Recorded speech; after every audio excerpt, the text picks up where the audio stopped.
কচ্ছপ হালাল এ কথা বলেছি, তবে আমি খেতে বলিনি। হালাল হলেই খেতে হবে তা নয়। রাসূলের সামনে এই সান্ডা এই গো সাপ বা গুহি সাপ বা এই সান্ডা একে রান্না করে পেশ করা হলো। আল্লাহ রাসূল বললেন, না, আমাকে ভালো লাগে না, এটা আমার অরুচি। তাই বলে তিনি হাত উঠিয়ে নিলেন। পাশে যারা ছিলেন তারা প্লেটটা টেনে নিয়ে খেতে লাগলেন আর বললেন, এটা কি হারাম? তখন আল্লাহ রাসূল বললেন, না, আমি হারাম বলি না, তবে আমার রুচিতে হয় না, আমি এটা খাবো না। অনেকেই মুরগির গোশত খেতে চায় না, মুরগি অপবিত্র কিছু চোখের সামনে খেতে থাকে, এই জন্য।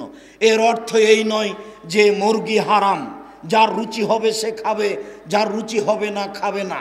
কুঁচে সাপ, কুঁচে ওই যে যাকে বলা হয় বান জাতীয় মাছ, যদি আপনার রুচি হয় খাবেন, না হলে খাবেন না। এর অর্থ এই নয় যে ওইটা হারাম, রুচি হলে খাওয়ার ব্যাপার, না হলে না খাবেন। আমি কচ্ছপ হালাল বলেছি, এর অর্থ এই নয় যে খেতেই হবে, রুচি হলে খাবেন, না হলে খাবেন না। সম্মানিত উপস্থিতি, যারা সুদ খায়, যারা সুদ প্রদান করে, যারা সুদের সাক্ষী থাকে, যারা সুদের অঙ্ক কষে, তারা সবাই অভিশপ্ত। তাদের উপরে রাসূল সাল্লাল্লাহু আলাইহি সাল্লাম অভিশাপ করেছেন। আব্দুল্লাহ ইবনে হানজালা রাদিয়াল্লাহু তাআলা আনহু বলেন, রাসূল সাল্লাল্লাহু আলাইহি ওয়াসাল্লাম বলেছেন, মায়াকুলু দিরহামু রিবা হায়ালাম আসাদ্দু মিন সিত্তাতি ওয়া সালাসিনা জিনিয়া।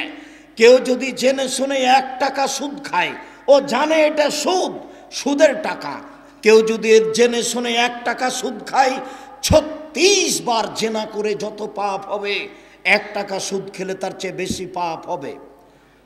পাপের জগতে নোংরা অশ্লীল পাপ হচ্ছে জেনার পাপ। রাসূল সাল্লাল্লাহু আলাইহি সাল্লাম বলেন, মানুষ যদি জেনে শুনে সুদ খায়, তাহলে 1 টাকা সুদ খেলে যত পাপ হবে, 36 বার জেনা করে তত পাপ হবে না। তাহলে এই পাপটা কত খারাপ, সমাজের জন্য কত বিষাক্ত। এই সুদের পাপের জন্য রাসূল সাল্লাল্লাহু আলাইহি সাল্লাম যেসব ভাষা ব্যবহার করেছেন তা খুবই কঠিন, তা খুবই ভয়াবহ। সম্মানিত দিনী ভাই বোন, আবু হুরায়রা রাদিয়াল্লাহু তাআলা আনহু বলেন, রাসূল সাল্লাল্লাহু আলাইহি ওয়াসাল্লাম বলেছেন, আর রিবা সাবুনা জুজান আইসারুহা আইন রাজুল উম্মাহু। সুদের পাপের 70টি ভাগ রয়েছে। ছোট ভাগ হলো মায়ের সাথে জেনা করলে যেমন পাপ হয়। সুদের পাপ ছোট থেকে বড়, বড় থেকে ছোট, যত স্তর রয়েছে তার সবচেয়ে ছোট স্তর হলো মার সাথে জেনা করলে যেমন পাপ হয়, সুদ খেলে তেমন পাপ হয়। এ কথা মুহাম্মদ সাল্লাল্লাহু আলাইহি ওয়াসাল্লাম বলেন। সম্মানিত উপস্থিতি, আবু হুরায়রা রাদিয়াল্লাহু তাআলা আনহু বলেন, রাসূল সাল্লাল্লাহু আলাইহি ওয়াসাল্লাম বলেছেন, মান শাফা রে রাজুলিন বে শাফাতিন।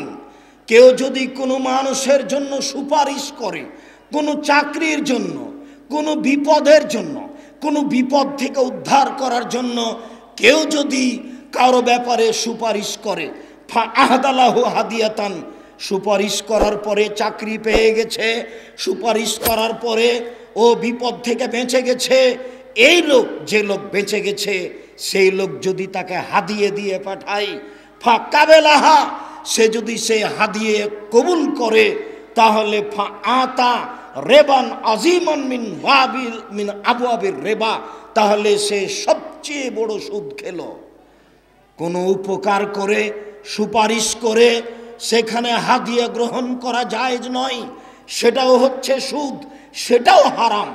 রাসূল সাল্লাল্লাহু আলাইহি সাল্লাম বলেন, মান ইস্তামালনাহু, আমি যদি কাউকে কাজে লাগাই, আলা আমালিন, যে কোনো কাজে, সে হোক না কেন বড় চাকরিজীবী, সে হোক না কেন পিয়ন, সে কোনো ইন্ডাস্ট্রির, কোনো কারখানার, কোনো স্থানের, কোনো প্রতিষ্ঠানের, সে যদি চাকরি করে, ফারাজাক নাহু রিজকান, আমি যদি তার জন্য কোনো বেতন ভাতা নির্ধারণ করি, ফামা আখাজা বাদাহু, এরপরে যদি সে কিছু গ্রহণ করে, তাহলে ফাহুয়া মিন গলুল, এটা হারাম, এটা হারাম, এটা হারাম। এই জন্য যারা বড় বড় পদে চাকরি করে তারা ঘুষ নিলে অনেক টাকা নিতে পারে, তারা ঘুষ খেলে অনেক টাকা গ্রহণ করতে পারে, তাড়াতাড়ি ধনী হয়ে যেতে পারে। একজন লোক আমাদের এলাকার গল্প করছে যে আমি চট্টগ্রাম কাস্টম অফিসে ম্যানেজার হিসাবে দায়িত্ব পালন করি। কুরবানির ছুটি হয়ে গেছে, আমি অফিস বন্ধ করে চলে যাব। এরকম সময় একটা স্টিমার এসে লাগলো। স্টিমারের সেই পরিচালকের পক্ষ থেকে একটা লোক আমাকে বলল, আমার এই খাতাটা সিগনেচার করে দেন, যদি না করেন 15 দিন এখানে আটকা থাকবে, প্রায় 15 লক্ষ টাকা জরিমানা হতে পারে। আপনাকে আমি 3 লাখ টাকা দিচ্ছি, আপনি আমার এই সিগনেচারটা করে দেন। ও যদি ওই টাকা দিয়ে কুরবানি দেয়, 2-1 লক্ষ টাকার কুরবানি দিতে কোনো সমস্যা হবে? রাসূল সাল্লাল্লাহু আলাইহি সাল্লাম বলেন, আমি যদি কাউকে কোনো কাজে লাগাই আর আমি যদি তার জন্য ভাতা নির্ধারণ করি, এরপরে যদি সে কোনো পয়সা গ্রহণ করে তাহলে সেই পয়সা হবে তার জন্য হারাম, তাহলে সেই পয়সা হবে তার জন্য আত্মসাতের পয়সা। খাওলা রাদিয়াল্লাহু তাআলা আনহা বলেন, রাসূল সাল্লাল্লাহু আলাইহি ওয়াসাল্লাম বলেছেন, আজকে বহু মানুষ হারাম পয়সা উপার্জন করছে, যেই পয়সার বিনিময় হচ্ছে জাহান্নাম, যেই পয়সার ফলাফল হচ্ছে জাহান্নাম। আবু হুরায়রা রাদিয়াল্লাহু তাআলা আনহু বলেন, রাসূল সাল্লাল্লাহু আলাইহি সাল্লাম বলেছেন, ইজতানিবু সাবাল মুবিকাত, পৃথিবীর মানুষ তোমরা 7টি ধ্বংসাত্মক জিনিস থেকে বেঁচে থাকো, যার ফলাফল জাহান্নাম, যার ফলাফল ধ্বংস সুনিশ্চিত। 1, আশিরকু বিল্লাহ, আল্লাহর সাথে শিরক করলে মানুষ ধ্বংস হবে, জাহান্নামে যাবে নিশ্চিত।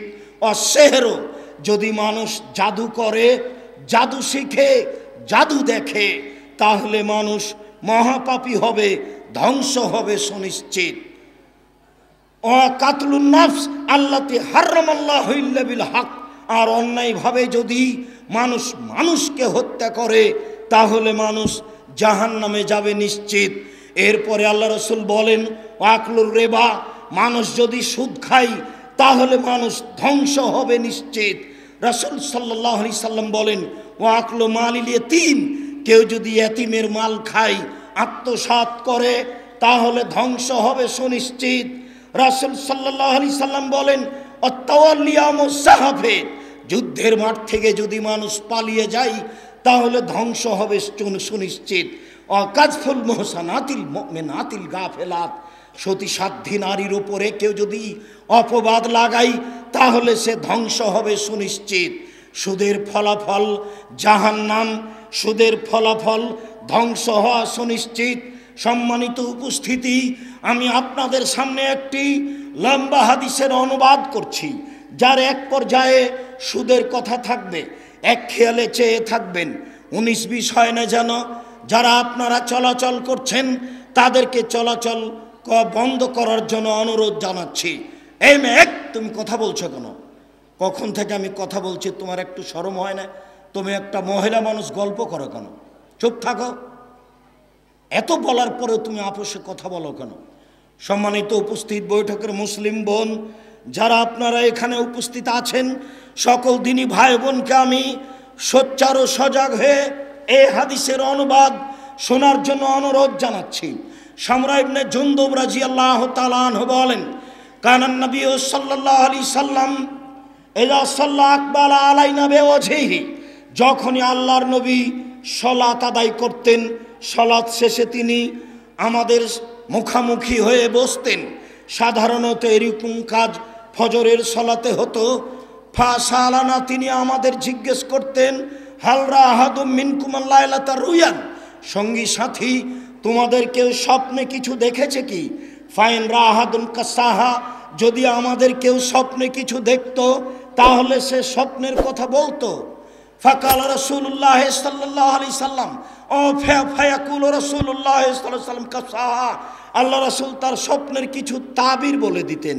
ফাসালানা ইয়াওমান, তিনি একদা আমাদের জিজ্ঞাসা করলেন, হালরা মিনকুম লাইলাতা রুয়ান, তোমাদের কেউ গত রাত্রে স্বপ্নে কিছু দেখেছে কি?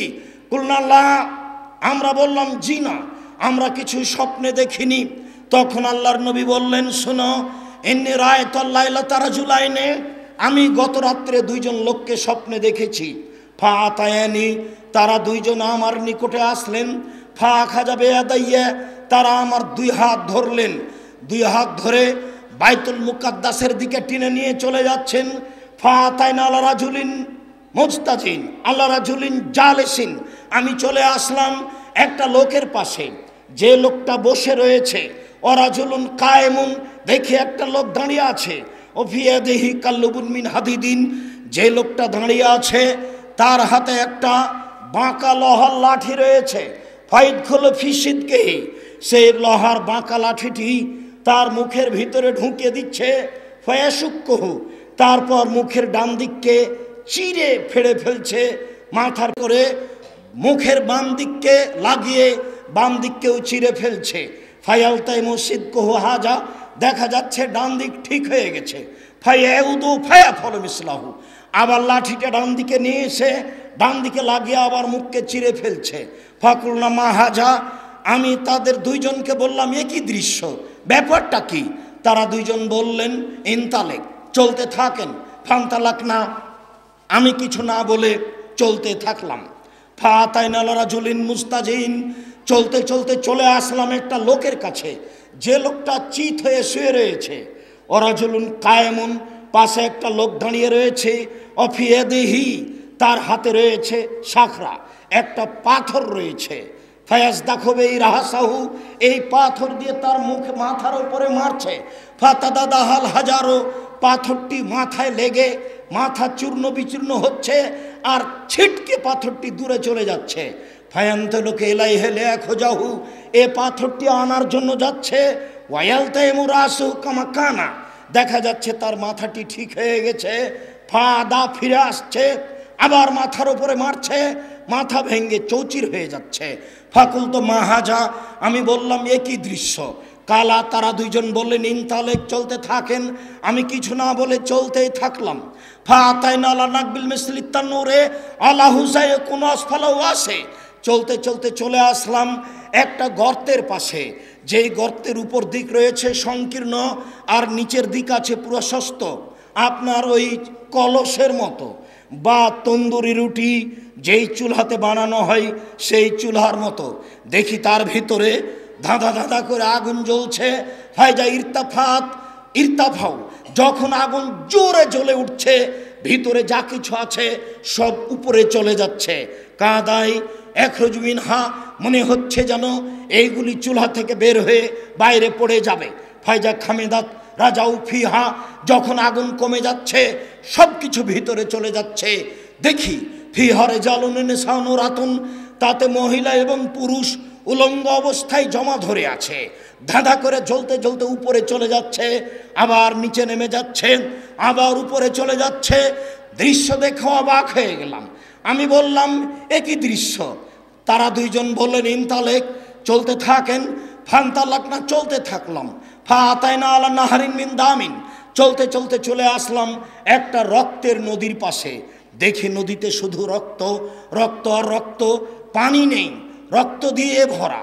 দেখি নদীর মাঝে একটি লোক, সেই লোকটি নদী থেকে উঠার চেষ্টা করছে। নদীর পাশে একটা লোক রয়েছে। কুল্লামা আরাদায়া খরোজা, যতবার লোকটি নদী থেকে বের হওয়ার চেষ্টা করছে, ফার আমার রাজুল, ততবার লোকটা তার মুখের ওপরে পাথর মারছে। পাথর মারার সাথে সাথে লোকটা আবার ছিটকে নদীর মাঝামাঝিতে চলে যাচ্ছে। দৃশ্য দেখে আমি বললাম, মা হাজা, এ কি দৃশ্য। কালা, তারা দুজন বললেন, ইনতালেক, চলতে থাকেন। ফান্তালাক না, কিছু না বলে চলতেই থাকলাম। ফা আতাইনা আলা রাওজাতিন খাজরা, চলে আসলাম একটা বিরাট বাগান, সবুজ বাগান। সেই বাগানের ভিতরে চলে আসলাম। দেখি সেখানে একটি বড় গাছ, সাজারাতুন কাবিরা, বিশাল একটা বড় গাছ। সেই গাছের নিচে একজন বৃদ্ধ মানুষ বসে আছেন। অমামাহু আলা আওলাদুন্নাসে, তার সামনে অনেকগুলি বাচ্চা ছেলে আছে। ও রাজুলুন কারিবুন মিনা সাজারাতে, পাশে একটা লোক রয়েছে, তার হাতে একটা লোহার লাঠি রয়েছে। ইউকদুন্নারা, দেখিও আগুনকে উত্তেজিত করছে। এরপরে ফাসায়াদাবিয়া সাজারা, তারা দুইজন আমাকে গাছের উপর দিকে নিয়ে চলে গেল। ফাদ খালিন দাঁড়ান উপর দিকে নিয়ে গিয়ে একটা ঘরে ঢুকিয়ে দিল। মা রায় তো হাসানা কাত্ত, আমার জীবনে আমি এত সুন্দর টকটকে ঝকঝকে ঘর কোনো দিন দেখিনি। ফিহা, সেই ঘরে রয়েছে সিবিয়ান, বাচ্চা ছেলে আছে, শায়েখ বৃদ্ধ মানুষ আছে, নিশা মহিলা আছে, সর্ব ধরনের মানুষ আছে। ফাখরা জানি মিনহা, তারা দুজন আমাকে সেই ঘর থেকে বের করে নিলেন। ফাসায় দাবিয়া সাজারা, তারা দুজন আমাকে ওই গাছের আরো উপর দিকে নিয়ে চলে গেলেন। ওয়াদ খালানি দাঁড়ান, আর একটা ঘরে ঢুকিয়ে দিলেন। হে হাসান আফজাল মিনহা, এই পরের ঘরটি আগের ঘরের চেয়ে অনেক অনেক অনেক উত্তম, অতীব সুন্দর। দেখি সেখানে ফিহা সাব বুনা শায়েক, সেই ঘরের ভিতর রয়েছে যুবক আর বৃদ্ধ মানুষ আছে। সেখানে ছেলে মেয়ে নেই, সেখানে আপনার মহিলা নেই, শুধু যুবক মানুষ আর বৃদ্ধ মানুষ আছে। ফাকুলতু লাহুমা, আমি তাদের দুইজনকে বললাম, শোনো, রাত অনেকক্ষণ ধরে, দীর্ঘ সময় ধরে তোমরা আমাকে নিয়ে চললে, ফাখ বেরুনি আমার রায়তল্লাইলা, এতক্ষণ পর্যন্ত যা কিছু দেখলাম আমাকে বলে দাও, এগুলি কি দেখলাম? তারা দুইজন বললেন, নাম, হ্যাঁ আপনাকে সব কিছু বলে দিব, আপনি শুনুন।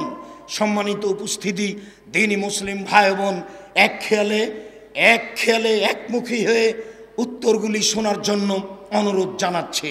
তিনি বললেন, তারা দুইজন বললেন, আর রাজুল, ওই যে লোকটাকে দেখেছেন, ইশক্য সিদ্ধকহু, যার মুখের দুই দিককে লোহার লাঠি দিয়ে চিরে ফেলা হচ্ছিল, রাজুলুন কাযযাব, ও মিথ্যুক মানুষ, মিথ্যা কথা বলতো, ইফল বিহি ইয়াউমাল কিয়ামা, তার সাথে এইরূপ আচরণ করা হবে কিয়ামত পর্যন্ত। মিথ্যা কথার ফলাফল এই। তারপরে আপনি দেখলেন অম্মারাজুল ইসদখরা সহু, যে লোকটার মাথাকে পাথর দিয়ে ভেঙে চৌচির করে দেওয়া হচ্ছিল, মারার সময়তে পাথরটা ছিটকে দূরে চলে যাচ্ছিল। রাজুলুন আলেম, উনি হচ্ছেন আলেম মানুষ, কোরআন হাদিস জানতো, কিন্তু জানা অনুপাতে আমল করেনি, যার কারণে তার মাথাকে চৌচির করে দেওয়া হচ্ছে, ফাটিয়ে দেওয়া হচ্ছে।